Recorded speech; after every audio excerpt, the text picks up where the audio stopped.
Jésus le Christ, lumière intérieure, ne laisse pas les ténèbres me parler.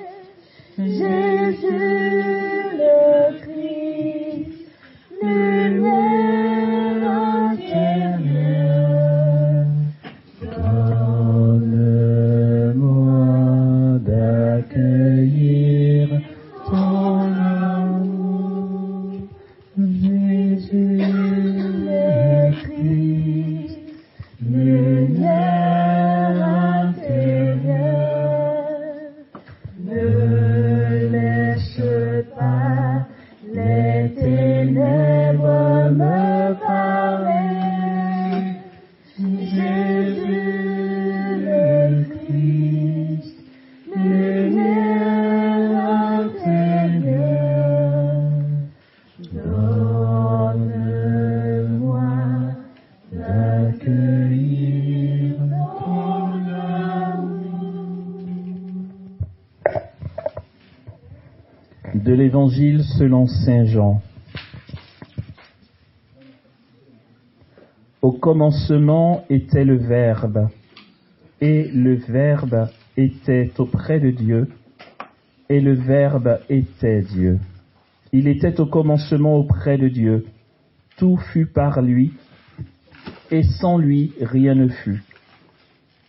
Ce qui fut en lui était la vie, et la vie était la lumière des hommes.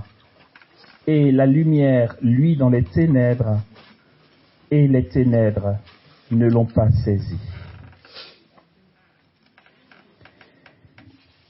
Il était la lumière véritable qui éclaire tout homme. Venant dans le monde, il était dans le monde, et le monde fut par lui, et le monde ne l'a pas reconnu. Il est venu chez lui, et les siens ne l'ont pas accueilli.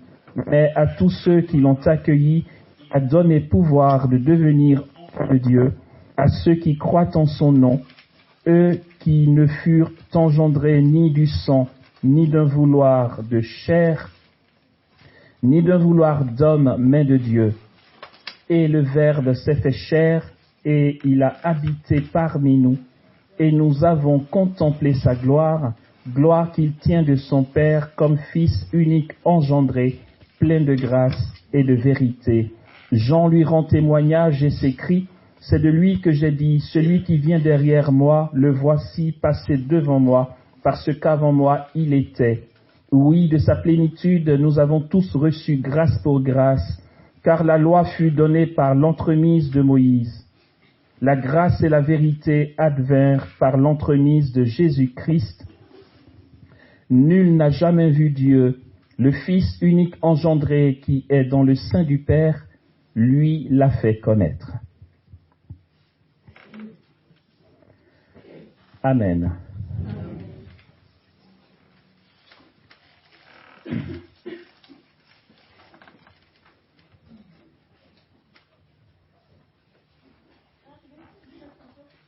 Bien souvent, je pense que c'est arrivé aussi à certains d'entre vous, je me dis, Jésus, parfois j'ai envie d'être à ta place pour te montrer comment on fait.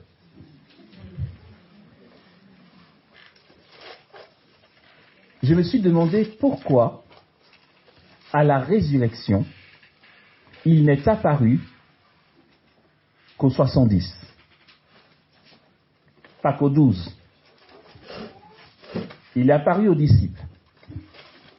Et pourtant, à côté de tout ça, de toute cette manifestation extraordinaire, surnaturelle, une manifestation glorieuse, il y avait parallèlement à ça toute une magouille qui se mettait en place. Les grands prêtres, les membres du Sanhédrin, ont donné des sous aux soldats, leur disant: vous direz que ces disciples sont venus enlever son corps. Puisque les soldats qui étaient censés garder le tombeau sont tombés d'un sommeil mystérieux et n'ont pas vu la résurrection. Au petit matin, le corps n'était plus là. Et ils ont reçu des sous pour donner un faux témoignage. Et puis, de l'autre côté, Jésus apparaissait qu'aux disciples et il disparaissait. Jésus, écoute, assieds-toi 2 secondes. Je veux dire, tu aurais débarqué dans le Sanhédrin, c'est fini quoi. Ils t'ont vu, c'est clair. Pourquoi tu ne fais pas ça?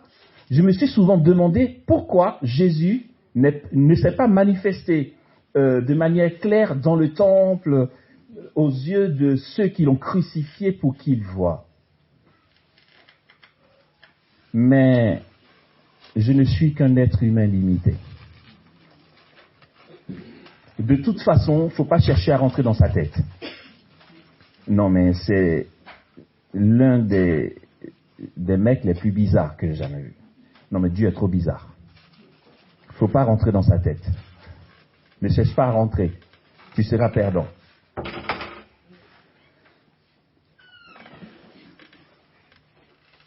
Et puis finalement, c'est en découvrant l'enseignement de l'Église que j'ai compris pourquoi. Et c'est ce qu'on va voir maintenant dans cette deuxième partie de nos propos. Pourquoi Jésus ne s'est pas manifesté publiquement à tout le peuple après sa résurrection? C'eût été tellement pratique pour qu'il voie qu'il est ressuscité.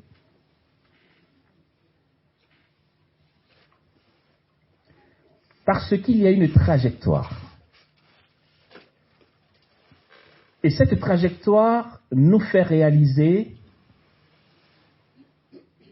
qu'en fait, les apôtres, les disciples qui l'ont vu ressusciter, bien sûr, ont le privilège d'être les témoins, mais n'ont pas bénéficié de grâces plus fortes que nous.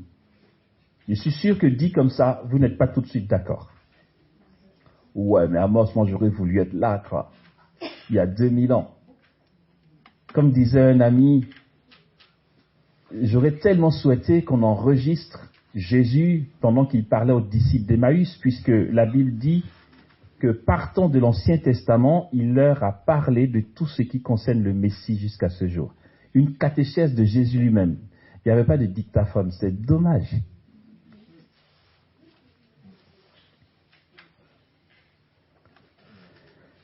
Alors, pourquoi ce dont ils ont bénéficié n'est pas spécialement plus grande en grâce que nous? J'aurais même dit, pour nous, c'est plus fort. Et voici comment, voici pourquoi, en voici la trajectoire. Les apôtres sont appelés à témoigner. Témoigner de quoi? Témoigner de la résurrection du Christ. Redisons-le, tu nous envoies leur dire que tu es ressuscité, pourquoi tu n'y vas pas? Toi-même, ce serait réglé. Mais parce que ça ne fonctionne pas comme ça. Ceux qui l'auraient vu ressusciter auraient juste eu un sujet supplémentaire pour mieux le calomnier, disant que c'est le fils du démon ou que c'est un fantôme. Il l'aurait dit pourquoi? Il l'aurait dit simplement parce qu'il n'était pas dans une dynamique d'adhésion. Or, le témoignage que nous avons à rendre en tant que disciples de Jésus ne consiste pas à dire seulement « je suis témoin oculaire ».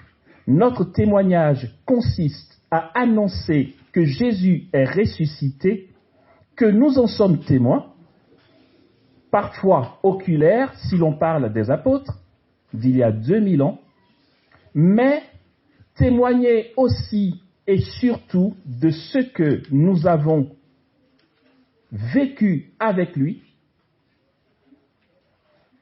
de ce que nous vivons en lui et de ce que par lui nous avons la vie. Le témoin en tant que martyr, donc le témoin chrétien, n'est pas le témoin du tribunal. Le témoin du tribunal dit objectivement ce qu'il a vu et il n'en rajoute pas. Quand tu témoignes au tribunal, on ne te demande pas de dire tes impressions sur ce que tu as vu. Dis ce que tu as vu et passe ton chemin. Après, les membres du jury vont délibérer. Ce n'est pas le cas du chrétien. Ce que nous annonçons est une vie. Ce que nous annonçons est une célébration. C'est un mouvement. Finalement, ce que nous annonçons, c'est nous-mêmes en Dieu. Je redis ça. Ce que j'annonce, c'est mon expérience avec Dieu, non pas seulement ce que j'ai vu de mes yeux, mais aussi ce que j'ai contemplé, et là-dessus, l'apôtre Jean est clair dans sa lettre. Ce que nous avons vu du Verbe de vie, ce que nous avons touché, ce que nous avons contemplé du Verbe de vie, nous vous l'annonçons.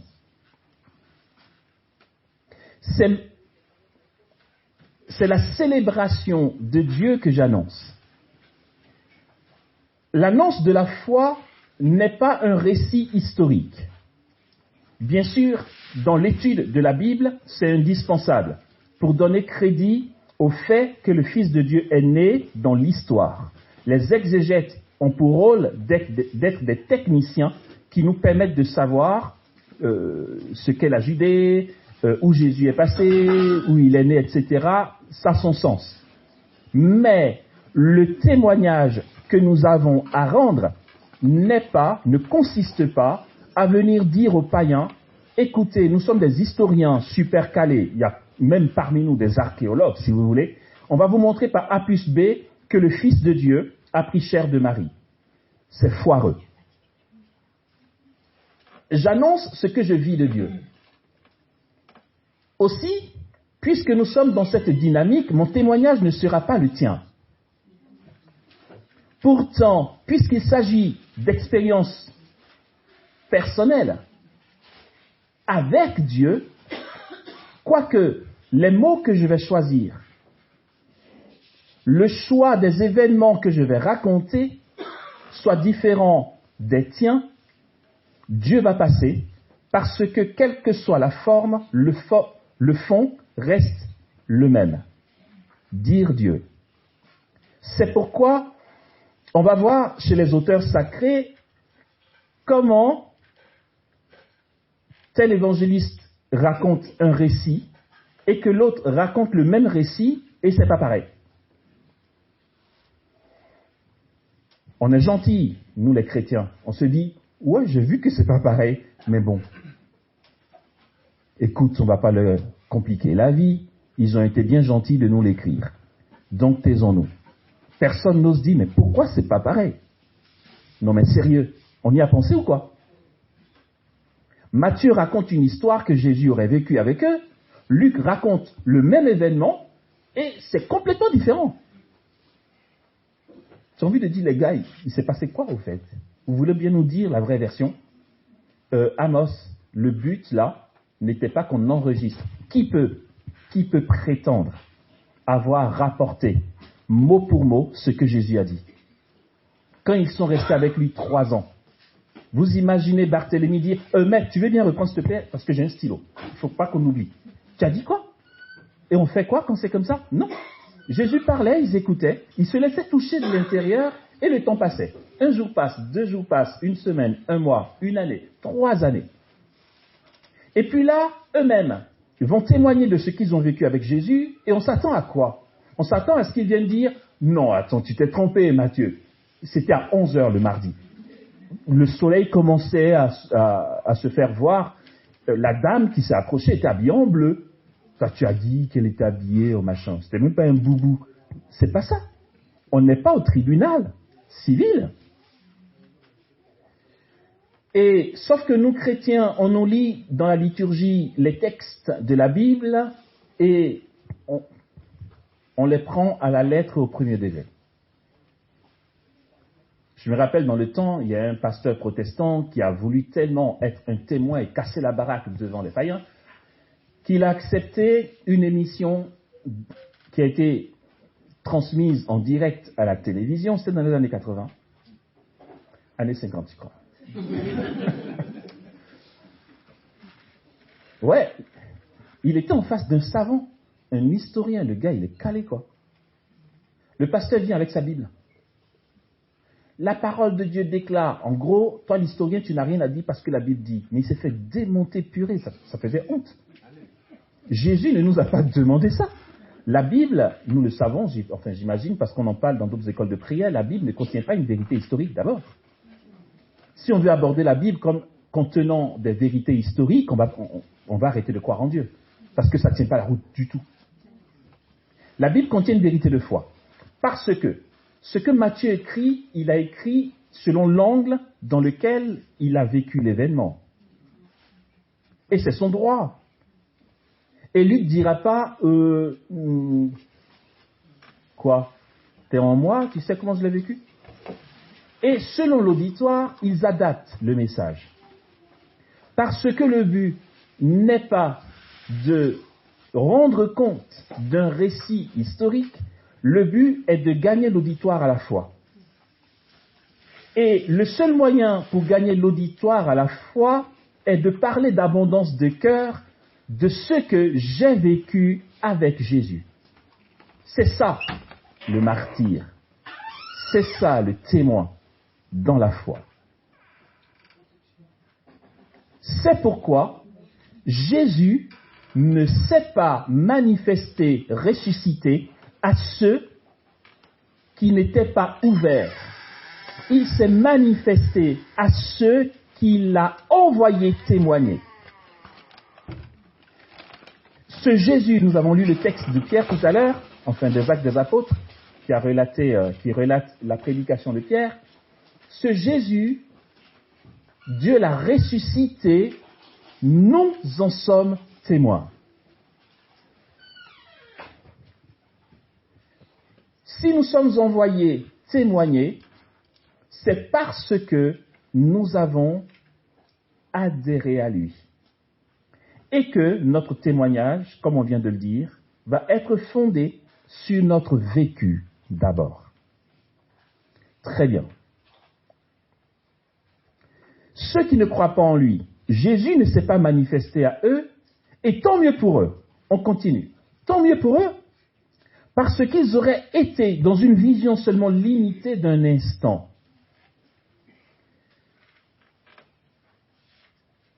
L'enjeu pour Jésus n'est pas de leur prouver quoi que ce soit.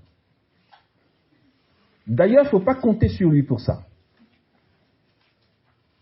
Il y a aussi un autre passage de l'évangile de Jean où il fait une bourde, selon notre vision des choses. Tu lis ça et tu dis, mais purée, il ne peut pas se taire. Jésus dit à ceux de ses disciples qui commençaient à croire en lui. Maître, vas-y mollo, il commence à croire, les gars, vas-y mollo. Les gars commencent à croire. Jésus, il va trash. Il dit, ok, regardez-moi bien. C'est Jésus qui dit ça. Hein. J'ai vu ça en songe. Si vous mangez ma chair et que vous buvez mon sang, vous ne mourrez jamais. Ceux qui commençaient à croire en lui ont dit, en fait, mon gars, on commençait à croire, mais maintenant on est convaincu que tu es possédé. Là, tu dis, mais Jésus, mais qui t'a envoyé, quoi? Les gars, ils commençaient à croire. Sauf que Jésus, il est complètement libre. Il n'a rien à prouver. Il dit ce qui est. Ils partent. Et libre qu'il est, il dit à ses apôtres, vous voulez partir vous aussi? Pierre dit, boss, on comprend rien, mais tu veux qu'on parte où? On est avec toi. Son but n'est pas de convaincre, enfin, non, de prouver quoi que ce soit. Et tant mieux pour ceux qui ne l'ont pas vu ressusciter, parce qu'il leur accorde une part plus profonde. Voici, on continue notre trajectoire. Il est mort aux yeux de tous ceux qui étaient au Golgotha. Il est ressuscité aux yeux de ses apôtres seulement. Et il leur dit, vous serez mes témoins. À Jérusalem, dans toute la Judée et la Samarie, et jusqu'aux extrémités de la terre. Revoyons le contexte. Maître, est-ce maintenant que tu vas instaurer, rétablir la royauté en Israël? De quelle royauté il parle? Le royaume de David. Dieu dit à David, un de tes fils sera roi. Et Pierre le rappelle dans sa prédication. Ils disent à Jésus, nous on sait que tu es fils de David, tu es celui qui doit venir. C'est maintenant en fait que tu vas, maintenant que tu es mort, ressuscité, que tu passes le mur, tu es puissant quoi, tu vois. Restaurer quoi? La royauté en Israël? Non mais quelle vision limitée les gars. Je suis Dieu de l'univers. C'est pas pour Israël que je viens.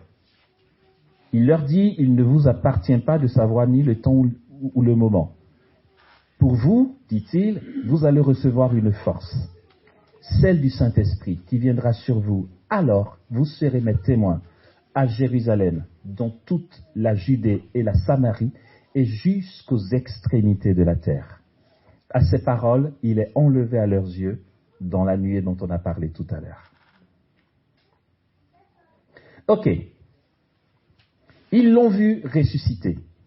Ils ont mangé avec lui après la résurrection. Ils l'ont touché, ils ont causé. Pierre a même fait une petite balade sur la plage avec lui. Ça représente quoi? Si je vais vers ceux qui n'y croient pas et que je leur dis, arrêtez les gars, arrêtez votre magouille. Il est vraiment ressuscité, je l'ai vu. On l'a vu.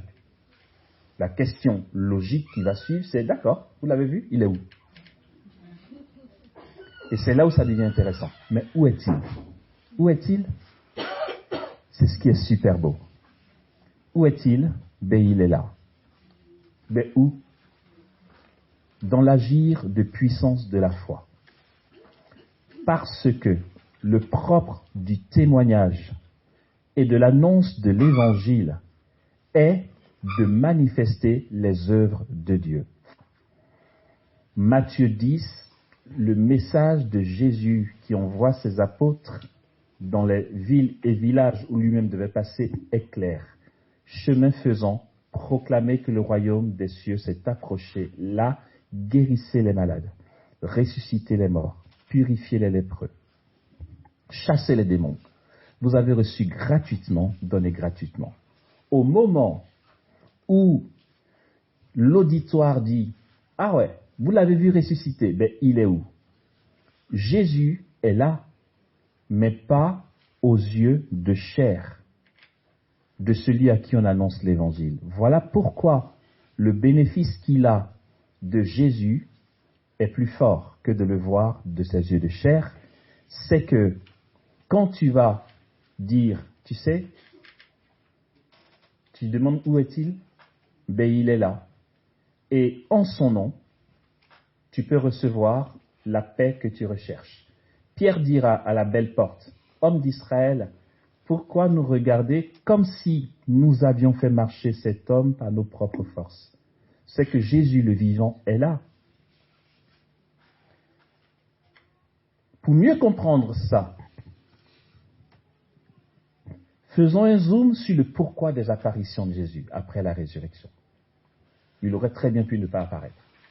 Et puis ses disciples auraient cru quand même, parce que c'est le Saint-Esprit qui agit. Le pape Benoît XVI nous dira que la tradition de l'Église est claire, unanime sur le sens des apparitions du ressuscité. Ce sens, c'est ce que nous avons entendu. Je le relis et j'explique. Jean nous dit ceci dans son prologue.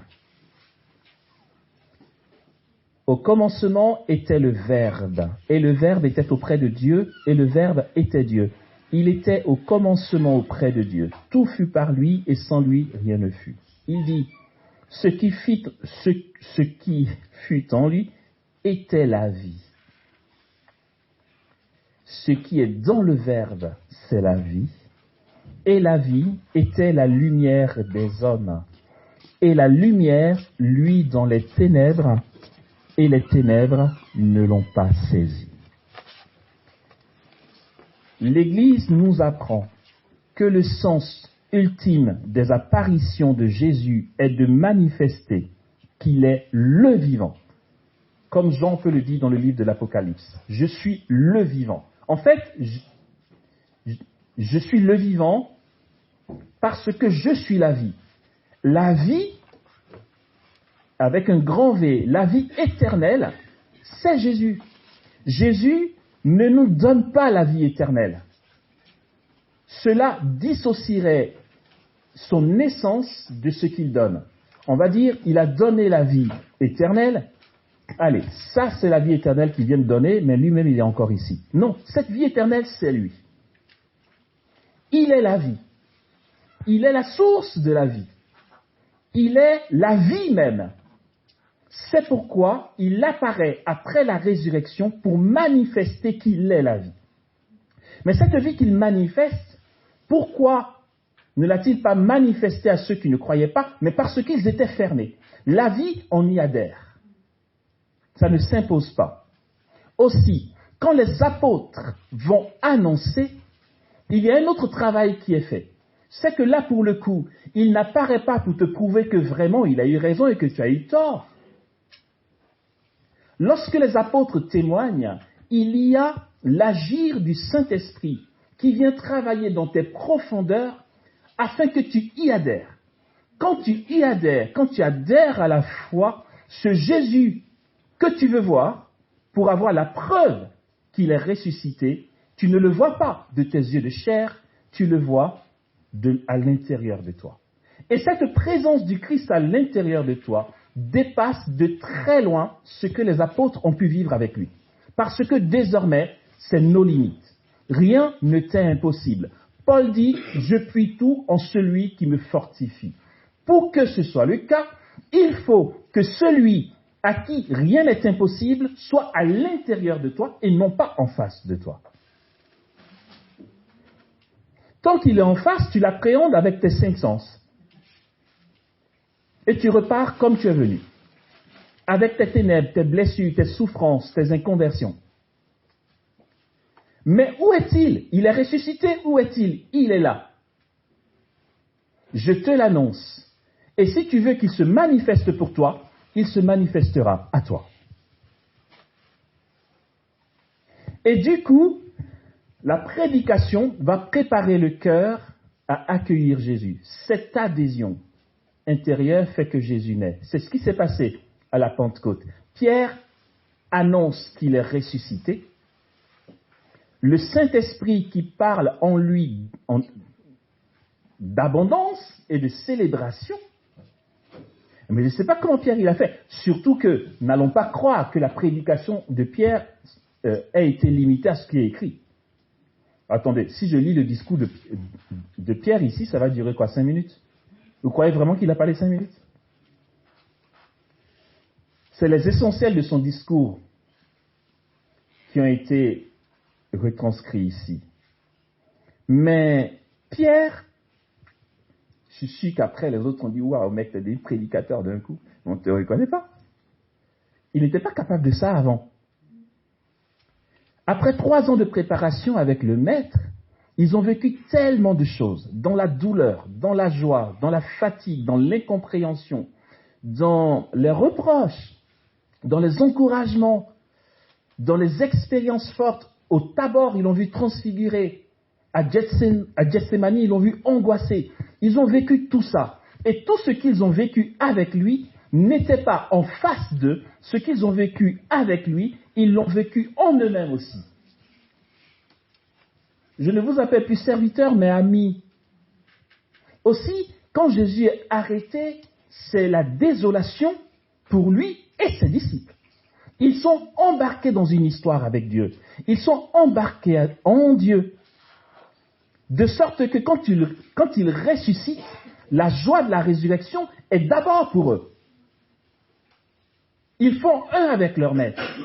Et le Saint-Esprit descend sur Pierre, et là, il ouvre la bouche, et ce n'est pas une dictée qu'il répète, ce n'est pas un texte qu'il a lu. C'est vraiment là où on dissocie le kérygme de la didaché. C'est que dans le kérygme, Tu parles d'abondance de cœur. Parce que tu l'as vécu. C'est en toi. Le nombre de fois où j'ai témoigné de ma rencontre avec Jésus, je ne sais pas combien de fois. Pourtant, chaque fois, ce n'est pas les mêmes mots. Mais parce qu'on célèbre. Il n'y a pas, je ne me dis pas, allez, purée, comment ça s'est passé? Je vais mettre par écrit et puis bosser par cœur. Comme ça, si quelqu'un me demande comment j'ai rencontré Jésus, je fais le perroquet. Non. Ce que j'ai vécu avec lui quand je l'ai rencontré est imprimé dans mon âme. Et à toi, je vais le raconter aujourd'hui. Et demain, je vais le raconter à quelqu'un d'autre avec d'autres mots, en commençant par la fin, ou par le début, ou par le milieu, parce que c'est une célébration. C'est une expérience, c'est du vécu. Et c'est tout l'être qui est pétri de ça. Et Pierre va parler d'abondance de cœur. Mu par le Saint-Esprit, tu parles. Des langues de feu viennent de tomber sur sa tête. Et puis quoi encore? Il prêche, et là il y a 3000 convertis. 3000 personnes. Parmi ceux qui ont crié à mort, crucifie-le. Parmi eux, 3000 sont convertis. D'un coup, leur cœur est retourné. Ils adhèrent à la chose et ils disent à Pierre, frère, que devons-nous faire? Pierre dit, ah d'accord, ça c'est intéressant. Ben, que chacun de vous se fasse baptiser dans le nom de Jésus. Et par le baptême, Jésus naît dans le chrétien. Et tu le vis, et tu le vois. Mais décidément, aujourd'hui, c'est de vieilles histoires qui me viennent chaque fois. Quand j'étais en Bretagne, au monastère de l'Enfant Jésus, un dimanche soir, à la communauté des Béatitudes, comme dans pas mal de communautés d'ailleurs, le dimanche soir, le repas c'est en self-service. Et donc chacun vient manger, c'est de 19h à 20h30. Donc tu viens quand tu veux, tu te sers, tu pars. Et puis, on était à ce repas self-service du dimanche soir. Le téléphone a sonné. Et puis, l'assistant du responsable, vu que le responsable n'était pas là, enfin bref, il a été prendre le téléphone. Il a décroché et puis il est revenu nous disant c'est une dame que je connais pas qui vient d'appeler et qui veut que sa fille vienne passer du temps ici, enfin au moins la nuit ou 2 nuits. D'accord. Il dit oui, du coup elle va arriver ce soir même. Très bien. C'est une ado très difficile qui se shoot à l'héroïne, qui a comme digestif son shit. Le genre de choses, quoi.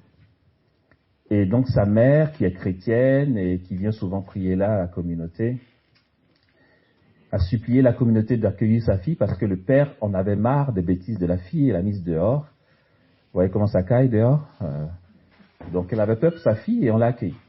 La fille, elle-même, ne croit pas en Dieu. Moi, j'ai entendu ça, mais très vite, je me suis levé de table parce que je sais que la nuit du dimanche au lundi, je restais devant Jésus toute la nuit. Donc, je partais me coucher tôt pour me réveiller vers minuit. Donc, j'ai pas tardé. J'ai été dormir et puis, j'ai été à mon rendez-vous galant à minuit. Et je restais de minuit jusqu'à 18h le lendemain. Et donc, j'étais encore devant Jésus, j'ai fait toute la nuit et j'étais là, toute la journée assis là. Et puis c'est vers 16h que Jésus me dit, je vais vous dire ça comment il m'a dit.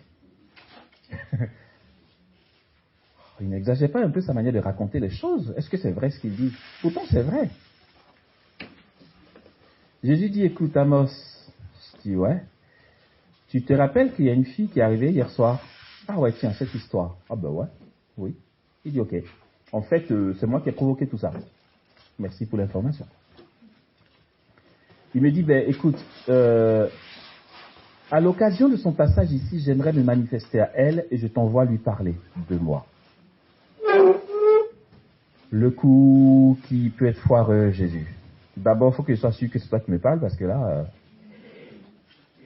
tu vas aller faire ton zélé là, parler à l'adolescente et « Coucou ma chérie, tu crois pas en Jésus ?» Mais comment ça se fait?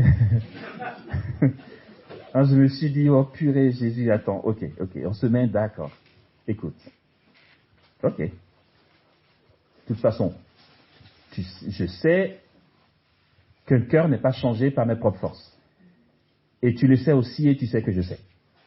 Donc, on fait ça bien. Il était 16h, j'étais censé finir à 18h mon adoration. C'était Jean, vas-y là, lève-toi, vas-y lui parler, là maintenant. Comme ça. Ouais, si vous ne saviez pas que je suis un peu fou, c'est ça. Voilà. Je suis déglingué dans ma tête. Et donc, allez, je fais le deal avec Jésus. Ok, Jésus, on fait ça bien. Chacun sa part. J'y vais, mais tu assures par derrière. Non, mais parce que, tu vois, mon degré d'humilité n'a pas encore atteint l'acceptation de l'échec, le truc foireux. Donc, j'y vais, mais tu gères par derrière. Il dit, ok, vas-y, moi je te demande juste d'aller lui parler de moi. Je gère. D'accord, c'est bon, j'y vais.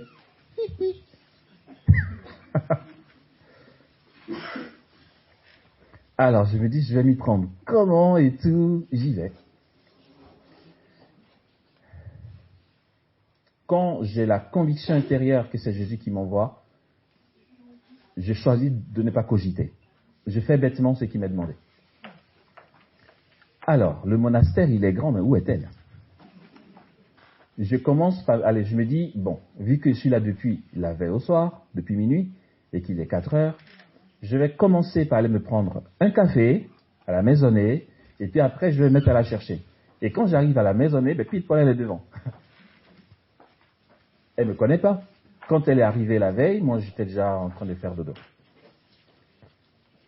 Moi, j'arrive, elle est devant la maisonnée, elle a son shit en main. Non, je vous assure, c'est son dessert, son goûter, son tout. Donc, je vois très bien qui c'est parce que c'est l'intrus du coin. Donc, je m'avance, je ne lui tombe pas dessus tout de suite. Je fais genre, je viens prendre un truc. Je passe et je dis bonjour. Et elle dans son shit, elle me regarde, elle fait waouh, un black. Ah ouais, c'est vrai, tout le monde est blanc ici, tout le monde est white. Je suis le seul. J'ai dit ok. Elle dit bonjour, ah ouais. Elle me dit j'aime trop les blacks. D'accord. Ben ça s'annonce bien, tant mieux. Et là, elle rajoute ah ouais, moi, mes dieux, ce sont les blacks. J'ouvre la porte, je rentre, je me fais le café et je ressors la retrouver. Je dis alors, ben moi, je m'appelle Amos, quoi. Elle dit enchanté, moi c'est machin, j'oublie son nom. Ça fait tellement longtemps. Et puis, alors je lui dis qu'est-ce que tu fais là et tout. Vous savez comment il parle, les ados. Enfin, je sais plus si c'est le mot qu'elle a utilisé, mais c'était pas très jojo à l'égard de son père. Du genre, bah ouais, c'est mon connard de père qui m'a mis dehors et tout. Enfin, voilà, dans le genre. D'accord. Et puis on parle, et puis, en fait, je me dis à quel moment j'introduis mon témoignage, parce qu'elle m'a rien demandé, quoi. Et puis c'est elle qui m'en donne l'occasion, c'est trop génial. Elle me fait, mais attendez, mais vous êtes jeune, quoi, qu'est-ce que vous faites ici? Vous êtes accueilli comme moi? Je dis non, je suis là. Elle dit non, mais attendez, il n'y a que des gens en grande robe ici, comme des moines. Dans le temps, j'avais pas d'habit monastique, j'avais mon pantalon marron et mon haut blanc. Elle comprend pas comment, à mon âge, là, je suis enfermé dans un monastère avec des moines, quoi. Jean, qu'est-ce qui n'a pas marché? Et c'est la question qu'il fallait pas poser. Merci pour l'ouverture, ma chérie. Et donc, j'y vais. Je lui parle de mon expérience. Jésus m'a dit, vas-y, témoigner. Lui, il gère derrière. Moi, j'ai voulu tellement faire ça bien que j'en ai rajouté. J'ai cité tous les versets bibliques que je connais, voyez. Jean, parce qu'en fait, il est dit en Jean, un truc, machin. Le truc barbant pour elle, elle s'est dit, mais qu'est-ce qu'il me raconte, quoi? J'ai fini de faire tout mon show. Je dis, voilà, intérieurement, je me dis, Jésus, j'ai fait ça bien, hein. Et puis elle me fait, écoute, ok, mais ça te regarde, quoi, c'est ta vie. Elle dit, je comprends pas, non, mais c'est tellement clair que Jésus, c'est une idéologie, Jésus ne peut pas exister. Après tout ce que j'ai raconté, hein, je vois un mur et je suis cassé. Ok? Mais je me repositionne dans l'appel de Jésus et voilà, je ne me décourage pas, je lui dis, ok, j'entends bien, est-ce que tu acceptes juste qu'on prie un peu? Prier, je dis, accorde-moi 2 minutes. Si tu veux, tu gardes les yeux ouverts, tu continues de tirer dans ton shit. Dis juste oui, compris.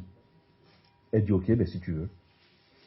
Moi, je fais mon signe de croix, je ferme les yeux, et je demande à Jésus de se manifester à elle comme il s'est manifesté à moi. Ça n'a pas pris 2 minutes. Dès que j'ai commencé à prier à l'intérieur, Jésus me dit, c'est bon. La prochaine fois que tu la verras, elle te dira que je suis le Seigneur de sa vie. Ok. Donc je lui dis, tu sais quoi? Je te laisse. Moi j'avais sommeil entre-temps parce que j'avais veillé. Et je lui dis, il va se manifester à toi. J'attends de voir, dit-elle. Elle est sûre que Jésus n'existe pas. C'est une invention de la société pour que le monde aille à peu près bien. Et moi, je pars. Donc, moi, je crois en ce que Jésus a dit. Et puis d'ailleurs, maintenant que j'ai fini ma part, le reste, ça ne me regarde pas. Je me suis dit, certainement qu'elle va retourner en famille, et puis 1 an va passer, 2 ans va passer, peut-être 3 ans. Un jour au JMJ, quelqu'un va sauter à mon cou, tu te rappelles, c'est moi. Mais je vois le truc comme ça. Mais Jésus a dit la prochaine fois que tu la vois, il n'a pas dit dans 3 ans. Alors, la prochaine fois que je vous vois, quand je ferme les yeux, je ne vous vois plus. La prochaine fois, c'est quand j'ouvre les yeux. Je vais dormir. Et puis, le lendemain matin, je suis à l'atelier de peinture, vers 9h, quelqu'un tambourine à la porte de l'atelier. Je sursaute, je dis, oui, c'est qui? Entrez, entrez. La personne continue de tambouriner. Je dis, oui, rentrez. La personne ouvre la porte et c'est elle. Ok. Elle vient vers moi, je dis, mais qu'est-ce qui se passe? Elle est en larmes. Elle s'écroule devant ma table de travail. Moi, je suis assis, elle s'écroule là et elle pose ses coudes ici. Et elle pleure, mais elle sanglote. J'ai dit, c'est passé quelque chose, qu'est-ce qu'il y a et tout. Elle dit, je te cherchais. Ok. Et dans les pleurs, elle fait, Jésus est le Seigneur de ma vie. Je dis, attends, c'est pas drôle, quoi. Ne me dis pas que ça s'est fait aussi vite, quoi.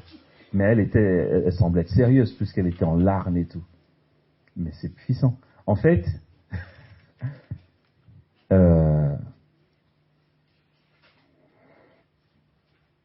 le soir venu, elle est rentrée dormir. Et elle dit, je n'arrivais pas à gagner le sommeil.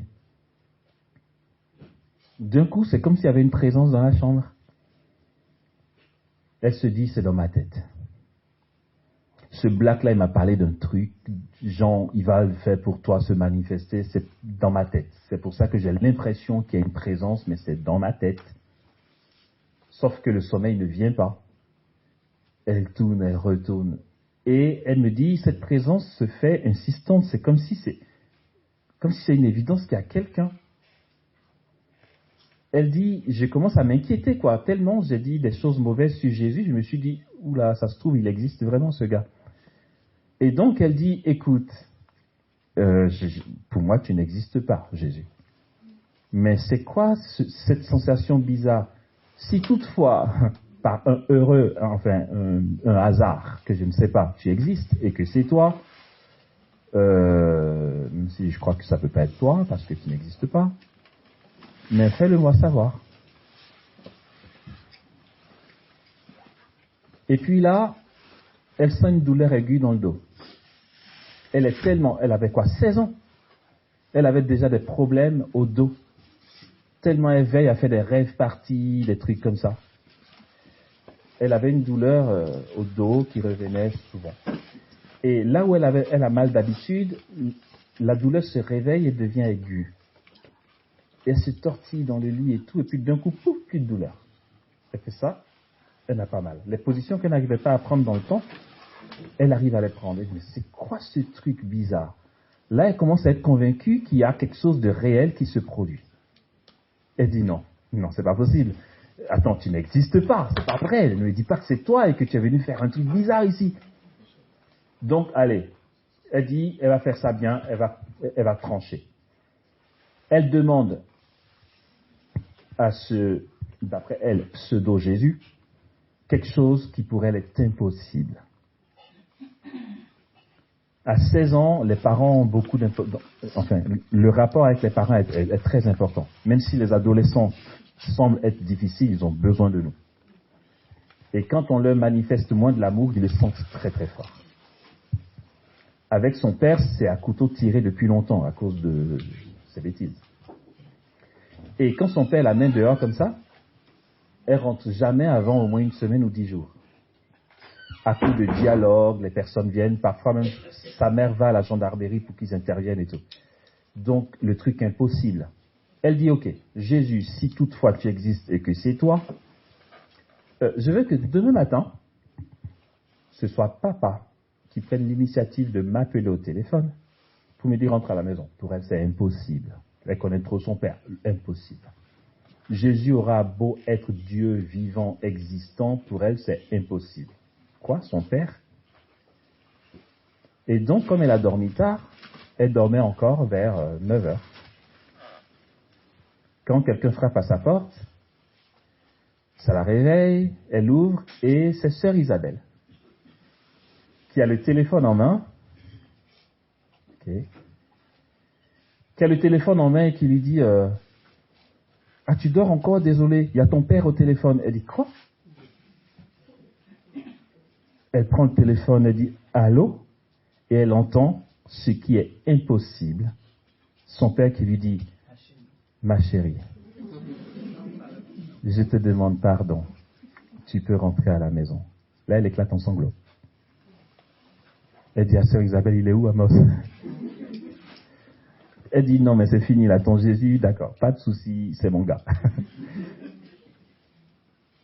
C'est ce qui est génial dans l'expression de la foi. Il n'y a pas besoin, je veux dire, attendez, imaginons un peu le tableau, que Jésus soit apparu aux membres du Sanhédrin, aux grands prêtres pour prouver qu'il existe. Ils disent, ok, ils sont convaincus. Et pour nous, on fait comment? Est-ce qu'il est obligé d'apparaître après sa résurrection à tout homme pour montrer qu'il est vivant? Il n'a pas besoin d'apparaître. Dieu est, en fait, Dieu, dans sa toute-puissance, est au-dessus du mystère de la rédemption. Le mystère de la rédemption est une œuvre éclatante, solide, enracinée, béton de Dieu. Mais Dieu, le Dieu immanent tel qu'il est lui-même, il est au-dessus du mystère de la rédemption. Il n'a pas besoin d'apparaître pour que nous soyons convaincus. Demandez à ceux que l'Église a canonisés, qui sont dans le ciel aujourd'hui, s'ils ont tous vu Jésus. Non. Il y a de grands saints qui n'ont jamais eu d'apparition. Le ciel est rempli de personnes à qui il n'est jamais apparu. Pourtant, ils ont cru. Et c'est là le bonheur de ceux qui croient sans avoir vu. La preuve, en réalité, que demande celui qui a un doute sur la résurrection du Christ est ce dont parle l'auteur de la lettre aux Hébreux quand il dit « La foi est la preuve des réalités que l'on ne voit pas ». Lorsque le témoin partage ce qu'il a vécu avec le Seigneur et que le Saint-Esprit, agissant sur son discours, ça se voit en exégèse, dans les caractéristiques de ce qu'en exégèse on va appeler la prédication apostolique. Là par contre c'est béton, c'est pas la fantaisie charismatique, c'est en exégèse qu'on a étudié ça. Le propre de la prédication apostolique, c'est quoi? C'est que le témoin annonce et les exégètes disent, il annonce, ça tombe à une oreille, l'auditoire. Entre ce qui est prononcé et l'oreille de celui qui entend, il se passe l'intervention du Saint-Esprit. Dans cet intervalle-là. Même si nous on est dans le temps et qu'on se dit, quand je dis bonjour, vous l'entendez immédiatement. Mais le son a une trajectoire. Ben oui, forcément. Je dis quand il y a la foudre, quand il y a l'éclair, il y a quelques secondes avant que tu entendes le bruit. Le son a une trajectoire. Ok? Pour nous, ça paraît si évident, c'est instantané. Mais Dieu est hors du temps. Tout ce que prononce le témoin est habité par la puissance du Saint-Esprit avant que ça tombe à l'oreille, j'aurais dit, ça tombe au cœur de celui qui écoute. Du coup, quand tu dis, ah oui, il est ressuscité, tu l'as vu, où est-il? Quand j'annonce l'expérience que j'ai vécue avec lui, l'Esprit Saint agissant sur mon message fait que tu adhères à la foi, et cette foi te donne la preuve que tu as demandé, la réalité que l'on ne voit pas. C'est ce que veut dire ce verset de la lettre aux Hébreux. La foi est la preuve. J'aime trop, enfin, le gars il est audacieux de dire ça, quoi, l'auteur de la lettre aux Hébreux. Parce que, je veux dire, tu dis pas ça de manière scientifique, quoi. Un scientifique, quand tu parles de preuve, c'est preuve. A plus B égale AB, 1 plus 1 égale 2. Et l'auteur de la lettre aux Hébreux se permet de dire que la foi est la preuve des réalités que l'on ne voit pas. Mais cette preuve se passe où? Là. Cette preuve est plus forte que Jésus qui se présente devant tes yeux.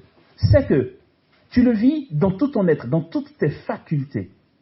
Tu le vis dans un apaisement, un bonheur, une consolation, une espérance, une foi, une conviction. Et j'allais dire c'est magique, mais vous voyez ce que je veux dire. Le mot magique est faible. Non, mais c'est extra. Je ne sais pas comment Jésus fait ça. En septembre dernier, nous étions en Côte d'Ivoire, puis on fait la pause. Après ça, il y a une autre prise de parole avant la grande pause ou pas? Non, même pas? D'accord. Ok. En septembre dernier, nous étions en Côte d'Ivoire. J'avais été invité par une fraternité là-bas pour une croisade d'évangélisation. Il y a eu retraite, des journées d'évangélisation, des temps de formation, enfin tout ça.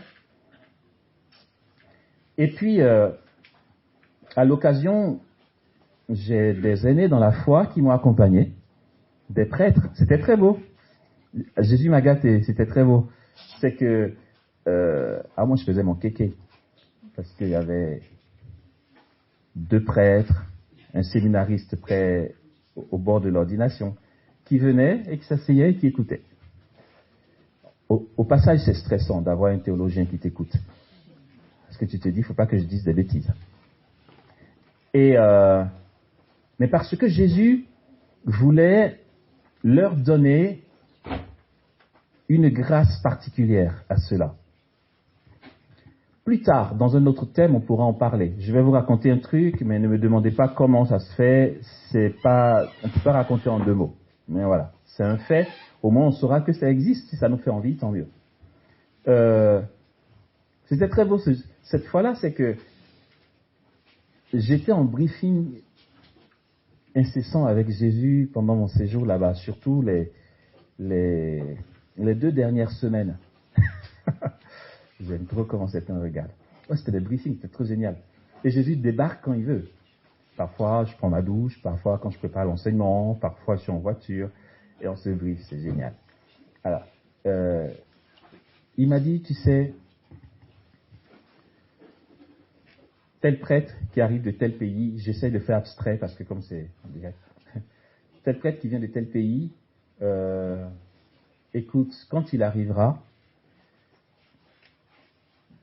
c'est pas pris pour lui, c'est pas ça.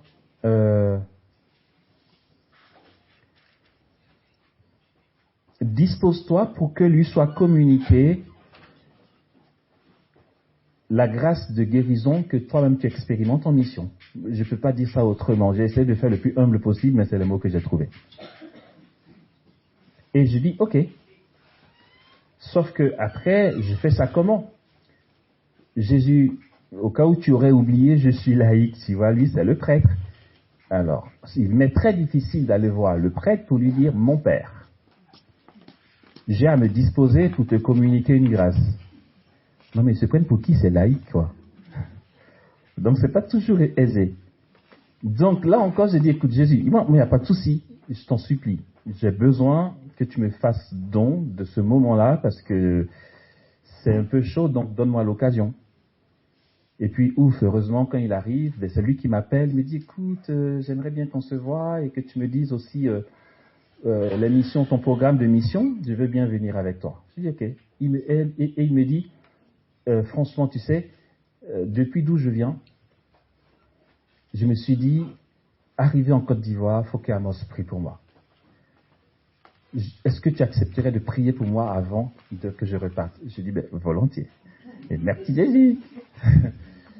Alors après, c'est le moment qu'il faut. Je raconte tout ça pour que nous sachions que c'est vraiment, en fait, Dieu est fort, je ne sais pas comment il fait ça. C'est en fait, ça paraît plus réel que ce que nos yeux de chair peuvent voir. Après, je me dispose pour savoir le moment précis où il veut qu'on s'y mette, quoi. Et puis, c'était des briefings incessants. Et puis, un jour, il m'a dit, écoute, tu vois, tu interviens cet après-midi. Vu qu'ils viennent avec toi, ça sera aujourd'hui. D'accord. Et quand j'y suis, il y avait, ce jour-là, 1 millier de personnes. Je suis au pupitre, le briefing continue. Il me dit, ok, tu vas faire la prédication. Après la prédication, on fait ça. D'accord, Jésus. Génial. Et donc, je fais l'enseignement, et puis après l'enseignement, je les appelle. Il y en avait 2. J'ai dit, cher père, est-ce que vous voulez bien me rejoindre, s'il vous plaît? Ils ont dit, ok. Et bien sûr que quand j'ai reçu que c'était aujourd'hui, je leur ai fait signe. Aujourd'hui, on va prier et il va se passer telle chose. Donc, ils étaient open. Ils sont venus. Je leur ai pris les mains, c'est tout. Il y avait un là et un autre là. Et je leur ai pris les mains 5 secondes, c'est tout. C'est ce que Jésus m'a dit de faire. Tant que c'est lui qui dit de faire, c'est génial. Je leur ai pris les mains 5 secondes et c'était fait. Et je leur ai dit, cher père, si vous voulez bien, marchez dans les rangs. J'ai dit à l'assemblée, les pères vont passer parmi vous, ils vont toucher personne, ils vont juste marcher.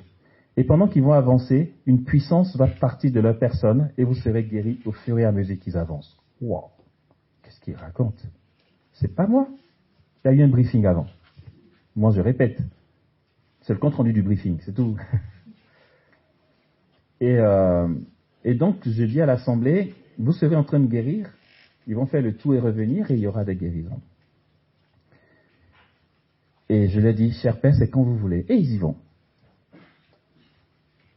Ils marchent dans les rangs. Donc moi, j'attends devant et ils reviennent et il y a des guérisons. Il y avait plein de guérisons. C'était très, très beau. Les gens sont venus témoigner de la guérison concrète. Et après, un d'entre eux m'a dit, mais j'ai remarqué que tu aimes dire, il y aura des guérisons. Ce n'est pas une éventualité, c'est un fait. Il dit, pourquoi tu dis ça? J'ai dit, mais parce que c'est ce qui est. Si je dis que c'est une éventualité parce que, à la rigueur, je vais être prudent ou humble, c'est pas vrai. Il y a des moments où il faut faire preuve de prudence parce que tu sais pas vraiment. Mais quand c'est un fait, c'est un fait. Tu veux que, enfin, je le dis parce que c'est un fait. Il dit, oui, ce qui est curieux, c'est que tu dis ça et ça se fait vraiment. Je dis, ben oui. Parce qu'en fait, ça paraît plus réel que ce que je peux voir. Dès que ce moment vient, c'est géant, c'est énorme. On verra dans la suite comment on s'y prend. On est dans notre thème, hein, le Fils de Dieu. On va voir, en fait, c'est son ministère. Je suis juste en train de raconter le ministère du Christ. Dans le témoignage qu'on donne de lui et comment il naît dans l'âme. Et comment il nous donne la preuve de sa résurrection à travers tout ça. Et du coup, dès que le moment vient, quand cette motion s'installe, quand le passage de Dieu se fait comme une célébration à l'intérieur, où le cœur est installé dans une conviction. En fait,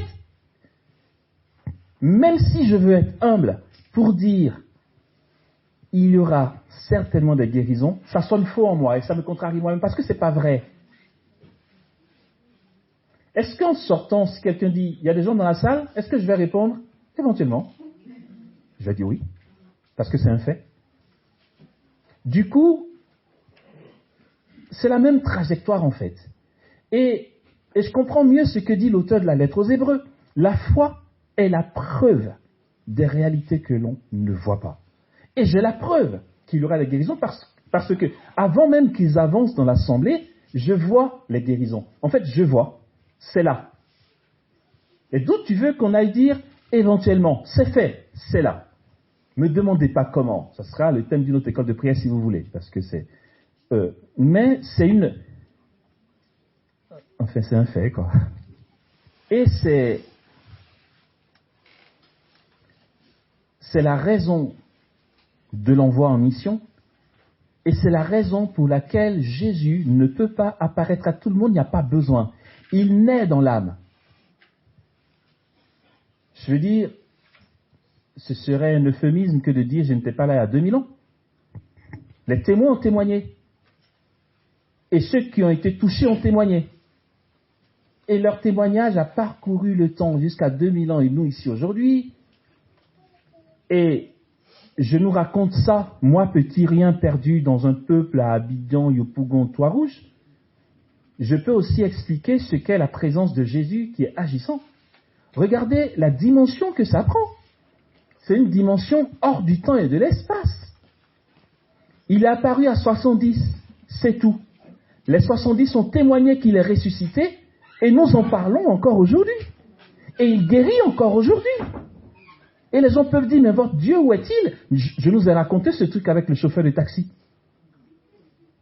Il s'est passé 2000 ans depuis qu'il est ressuscité.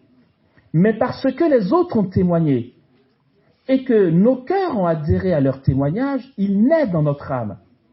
Et je vous assure, je le pense vraiment, je préfère largement, bien sûr avec tout ce que j'attends encore et tous les manques et besoins, comme tout le monde, mais je préfère largement l'expérience que je fais du passage de Jésus quand je suis en mission que de le voir apparaître et que c'est tout.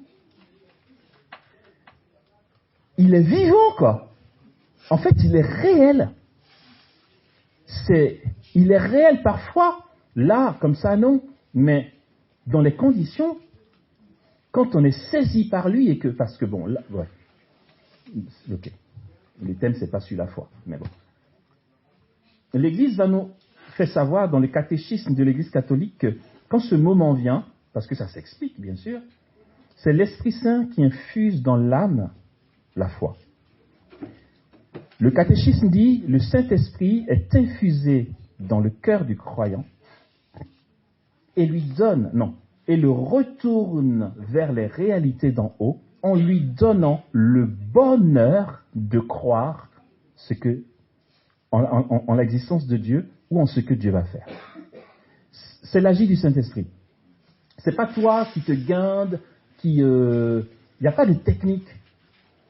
La technique, c'est ce que nous essayons de donner dans les écoles de prière, collées à Jésus, dans le cœur à cœur. C'est de là que tout naît. Et donc, l'Esprit Saint provoque ce moment-là, et quand ce moment vient, tout n'est rien. Tout n'est rien en dehors de ce que Jésus va faire. Bon, je finis ce dernier truc avant qu'on mange. L'après-midi, on va continuer dans le côté beaucoup plus doctrinal et technique, ok?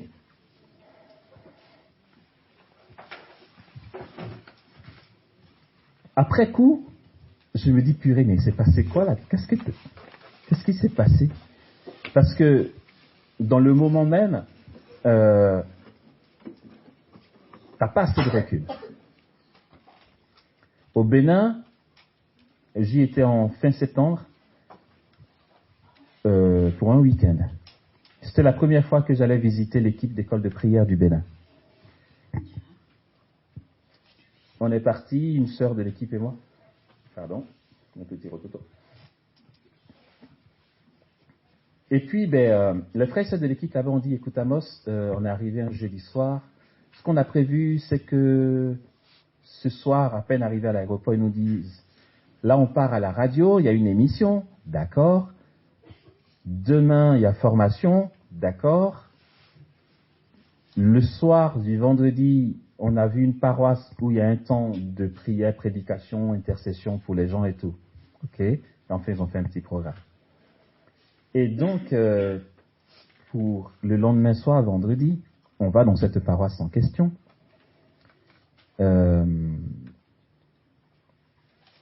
À cause des activités de l'équipe là-bas, on entend Apostolat École de prière, Amos Stéphane Dibi. Donc les gens se disent, mais c'est qui c'est Amos Stéphane Dibi?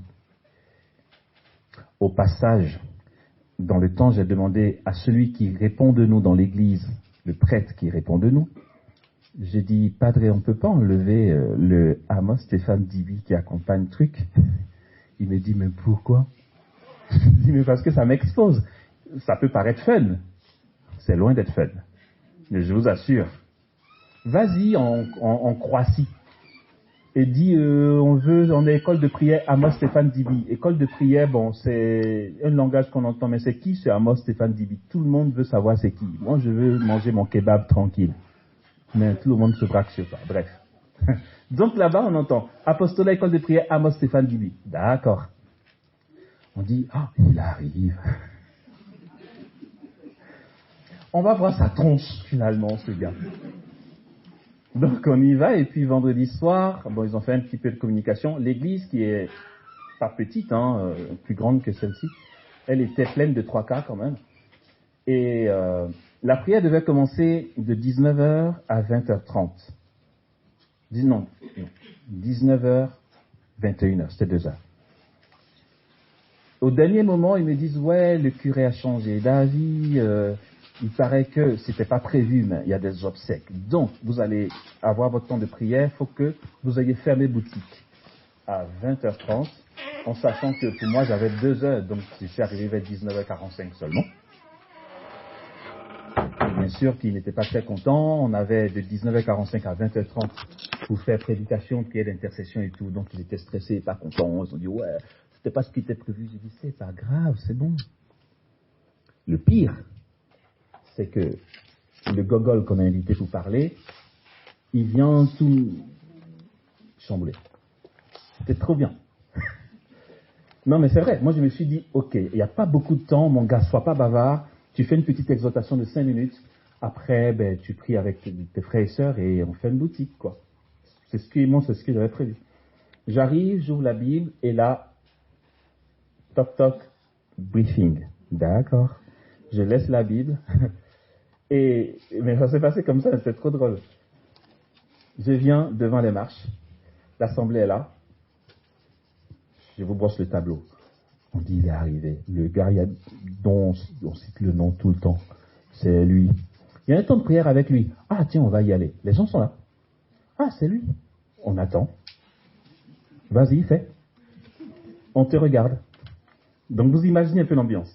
L'assemblée est là. C'est la première fois qu'ils me voient. Moi aussi, c'est la première fois. Enfin, c'est pas la première fois que je vais au Bénin, mais pour ce public-là, en tout cas. Et je suis comme ça, devant eux, dans le cœur. Et je lâche des sourires que je ne contrôle pas. Sauf qu'eux, ils sont là, ils me regardent. Et quand je lâche un sourire, ils ne comprennent pas pourquoi je souris, et aussi ils sourient. Sauf que c'est pas tout. Les membres de l'équipe qui sont stressés par le temps sont assis devant, ils se disent, mais qu'est-ce qu'il fait? Ils n'osent pas me dire, mais je vois bien le geste. Tu n'as pas besoin de dire à quelqu'un, dépêche-toi, tu fais juste ça devant lui. Mais pour moi, impossible d'entamer le truc. Parce que je suis en briefing. Jésus me parle, il me dit ce qui se passe, je vois ce qui se passe. Comment s'y prendre, à quel moment y aller, j'attends le top chrono pour y aller. Ça va jusqu'au temps. Et celui-là, et le temps passe. Et le gars incompréhensible, immature là, il sourit tout le temps. Et silence. Il y a juste l'organiste qui joue tranquillement en fond sonore. Ça a duré 15 bonnes minutes. Non mais c'est énorme. Je vous assure, hein, mais vraiment, objectivement, 15 bonnes minutes. Mais parce qu'en fait, c'est une célébration. En fait, c'est une célébration intérieure. Ça ne se fabrique pas. C'est donné. Et je vous assure, on fait un choix. Soit on se dit, les gens n'ont pas l'habitude de voir ça. Faut que je commence. Je fais fi de tout ce qui se passe à l'intérieur pour faire comme on fait toujours. Ben ok, Jésus ne sera pas fâché. Hein. Tant pis pour toi si tu vas dire, je vois rien quand je prêche. Moi, perso, j'ai fait le choix d'écouter Jésus, c'est pour lui qu'on est là. Il est maître de tout. Je l'écoute. Et j'attends le feu vert. 15 bonnes minutes. Dans cet intervalle-là, voici ce qui s'est passé. C'est vrai, on a fait 3 Ave Maria et 2 Pater dans ces 15 minutes. Dans ce silence, au micro, j'entonnais. Réjouis-toi Marie, pleine de grâce, le Seigneur est avec toi. Et l'assemblée répondait. Et après, silence. Pourquoi? C'était le briefing. Et moi, dans ce que je voyais, c'est dingue, je ne leur ai pas dit ça là-bas. Parce que bon, il n'y avait pas le temps et puis il n'y avait pas besoin. Chaque Ave Maria que je faisais, comment dire ça, alimentait le potentiel d'agir de Dieu dans l'assemblée. C'est juste un Ave Maria. Hein. Et après, j'attendais. Et un autre Ave Maria jaillissait, et j'entamais, et l'assemblée suivait. Et silence. Ça ressemble vraiment à la personne qui manque d'idées, là. Vous croyez qu'il est intimidé par nous? Mais pourquoi il ne commence pas? Qu'est-ce qu'il fait? Et puis, après ce long temps, le feu vert est donné. Je dis à l'assemblée, je vais descendre. Dès que mes 2 pieds vont toucher le niveau où vous êtes, vous serez en train de guérir. Et après, je vais m'avancer et me mettre debout. J'ai indiqué un endroit précis qui m'avait été indiqué. J'ai dit, dès que je vais me mettre debout là-bas, ça va s'amplifier. Je suis descendu. Et j'ai été dans le coin. Et je suis revenu au micro. Je vais dire, c'est aujourd'hui, ça a été enregistré. Je vais dire, s'il y a un critique dans le coin qui veut vérifier, c'est vérifiable. Aujourd'hui, avec les smartphones, il y en a, on voit partout. Je dis ça pour vous dire que, objectivement, quand je suis revenu, après ce tour que j'ai fait qui a duré moins de 5 minutes, il y a eu instantanément une 50aine de personnes guéries physiquement. Instantanément. Et ça, c'est pour ceux qui sont, pour les guérisons qui ont été instantanées. Après, ça a continué. Les gens sont venus témoigner. Il y a une dame qui a dit, mais c'est dingue. Après, on peut dire, ouais, ils ont été préparés psychologiquement, ils ont fabulé ou ils ont somatisé, si vous voulez. Mais si somatiser peut nous guérir, somatisons les gars. Non mais c'est vrai, on n'ira plus voir le médecin. Quand une dame te dit, j'avais mal au genou, j'arrivais pas à me tenir debout comme ça, et que ses amis sont là pour témoigner, elle me dit, quand tes 2 pieds ont touché juste notre niveau, j'ai senti une chaleur dans mes 2 genoux. Et là, j'ai plus de douleur. Moi, je veux bien qu'elle ait somatisé. Mais c'est cool. Somatisons. On va laisser nos béquilles. C'est génial. C'est la réalité du ressuscité. Vous allez voir que, bon, c'est vrai, là, j'ai donné des exemples. C'est vrai que ça prend le temps, les exemples, mais si vous êtes d'accord, enfin, je sais que vous êtes d'accord, on intègre mieux avec des témoignages précis que si je suis technique tout le temps. Donc, c'est fait exprès. D'accord? Vous allez voir que dans la suite, tout ce qu'on a dit là va prendre plus de profondeur. On va voir dogmatiquement le comment du pourquoi des choses. C'est que, je m'arrête sur ces mots, c'est que le Fils de Dieu est le mystère central de notre foi. Il s'est manifesté, c'est ce que dit l'apôtre Jean, et le Verbe s'est fait chair, et il a demeuré parmi nous. Nous avons contemplé sa gloire, gloire qu'il tient de son Père comme Fils unique engendré, plein de grâce et de vérité. Le ressuscité, le vivant, celui qui est la vie, est en nous. Il célèbre en nous. Et cette réalité-là nous emmène très loin. Non mais je souhaite vraiment qu'à la fin de cette journée, nous réalisions vraiment qui nous sommes en tant que baptisés, quoi. Juste pour que ça cogite pendant qu'on mange, et ça va nous préparer à l'après-midi. Je suis le Fils de Dieu. Je n'ai pas dit je suis un fils de Dieu. Aïe, aïe, aïe. Comment il peut dire ça? Je redis. Que le ton soit très solennel. Moi, Amos Stéphane Dibi, je suis le Fils de Dieu. Non, attendez, je vais enfoncer le clou. Jean dit, le Fils unique engendré, lui nous l'a fait connaître. Je redis ça. Moi, Amos Stéphane Dibi, je suis le Fils unique de Dieu. Amen. Amen. Cogitez.